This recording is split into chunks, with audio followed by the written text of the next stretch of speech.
পদযাত্রার অংশ হিসেবে হবিগঞ্জ শহরে আমাদের একটি পথসভা ছিল। পথসভা শেষ করে 6:30টার দিকে আমরা যখন ফিরছিলাম, আমরা প্রোগ্রাম শেষ করে প্রায় হাফ কিলোমিটার সামনেও চলে এসেছিলাম। ওই মুহূর্তে বিএনপি ছাত্রদল, ওইখানকার যে এমপি গৌস, তার কিছু সন্ত্রাসী বাহিনী, তারা অতর্কিতভাবে রড থেকে শুরু করে দেশীয় অস্ত্র নিয়ে আমাদের উপরে হামলা চালায় এবং রীতিমতো হত্যার উদ্দেশ্যে ওখানে হামলা চালানো হয়। গাড়িতে আমাদেরকে খোঁজা হয় কে কোন গাড়িতে ছিল, এবং সামনে আমাদের মিডিয়ার গাড়ি ছিল একটা, সেটাকে তারা মনে করেছিল হয়তো আমরা সেখানে আছি।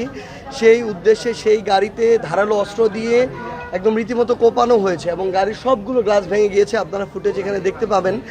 তো এর পরবর্তী সময় আমরা যখন আমাদের আহত ভাইদের নিয়ে সদর হাসপাতালে যাচ্ছিলাম, সেখানেও আপনারা দেখেছেন হাসপাতালের গেটের সামনে আবার আমাদের উপরে ছাত্রদলের সন্ত্রাসীরা অতর্কিত হামলা চালায় এবং তারা ছাত্রদলের ওই সন্ত্রাসীরা কিন্তু ভিডিও করছিল তারা, এবং এটা প্রাউডলি সোশ্যাল মিডিয়া শেয়ার করছিল। আমরা কেউ ভিডিও করতে পারিনি, তাদের ভিডিওগুলো আপনারা সোশ্যাল মিডিয়া পেয়েছেন, আমরা পেয়েছি। এবং পরবর্তীতে আমাদের একজন ভাই, মাত্র 18 বছর বয়স, তার চোখে রড দিয়ে এমন নির্মমভাবে সন্ত্রাসী কায়দা আঘাত করা হয়, তাকে আমরা সাথে সাথে সদর হাসপাতালে যখন ভর্তির জন্য নেই, সেখানে তারা ভর্তি পর্যন্ত করতে দেয় নাই।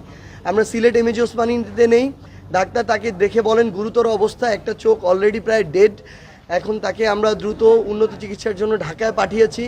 আমাদের প্রায় 16-17 জন সেখানে আমাদেরকে যখন সদর হাসপাতালে চিকিৎসা নিতে না দেওয়া হয়, তখন ওইখানের আইনশৃঙ্খলা রক্ষাকারী বাহিনী একটু সহযোগিতা করেছিল। ডাক্তাররা এসে আমাদেরকে আলাদা একটা জায়গায় সার্কিট হাউসে চিকিৎসা দেওয়ার ব্যবস্থা করে প্রাথমিক, এবং প্রায় 20 জনের মতো গুরুতর আহত হয়, রক্তাক্ত হয়।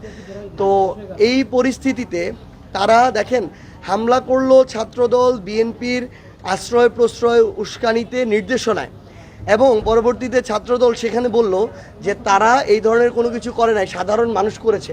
তাহলে তারা যদি কোনো কিছু না করে থাকে, তাহলে তারা দায় নিয়ে কেন, আমরা যখন বললাম সেখানে আমরা একটা বিক্ষোভ মিছিল করব, তারা কেন পাল্টা কর্মসূচি দিল? তাহলে ওই যে মানে গায়ে তো ঠাকুর ঘরে কেড়ে আমি কলা খাই না, তাদের গায়ে লেগেছে। আমরা তো আমাদের বিক্ষোভ মিছিল করতে যাচ্ছি।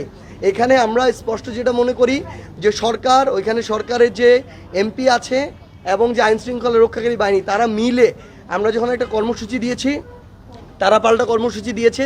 তারা একটা নাটকের প্লট সাজিয়েছে যে এখানে কোনো সমস্যা হতে পারে, এই জন্য তারা 144 ধারা জারি করেছে। আমরা মনে করি এটা হচ্ছে আমাদের রাজনৈতিক অধিকার খর্ব করার একটা মানে পায়তারা আর কি। তারা আমাদেরকে রক্তাক্ত করবে, তারা আমাদেরকে হত্যার উদ্দেশ্যে সন্ত্রাসী হামলা করবে, আর আমাদেরকে একটা প্রতিবাদ মিছিল পর্যন্ত করতে দিবে না। এটা হচ্ছে বর্তমানে বিএনপি সরকারের চরিত্র। তো আমরা আমাদের রাজনৈতিক যেটা অধিকার, আমরা সেটা করতে যাব।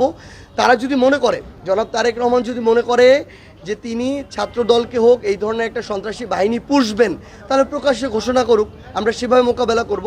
অন্যথায় তাদের লাগাম টেনে ধরতে হবে এবং আমাদের যেটুকু রাজনৈতিক অধিকার সেটুকু আমাদেরকে করতে দিতে হবে। এখানে যদি কোনো বাধা দেওয়া হয়, তাহলে আমরা মনে করি রাজনৈতিকভাবে সেটা আমরা মোকাবেলা করব। আচ্ছা, আজকের কর্মসূচিটা একটু সংক্ষিপ্ত বলুন। আজকে এখান থেকে আপনি কোথায় যাবেন? আমরা একটা গতকালকে কর্মসূচি জানিয়েছি যে আমরা হবিগঞ্জে যাব, সেখানে আমরা একটা বিক্ষোভ মিছিল করব এবং আমাদের সেখানে কথা বলার কথা রয়েছে মিছিল পরবর্তী সময়।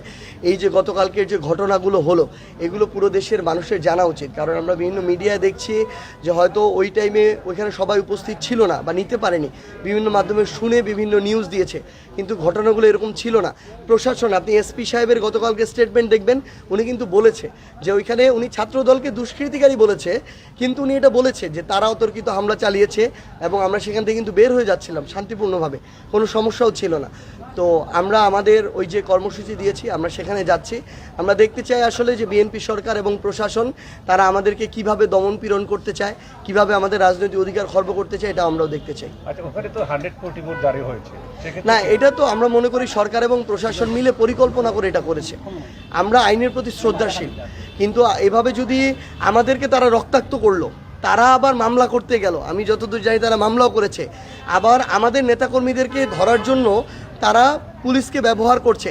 এখন আমাদেরকে যদি প্রতিবাদও করতে না দেয়, তাহলে তারেক রহমান বলুক যে বাংলাদেশে তিনি আরেকটা স্বৈরাচার কায়েম করতে চান, একনায়কতন্ত্র কায়েম করতে চান, তাহলে আমরা ওই অনুযায়ী রাজনীতি করব।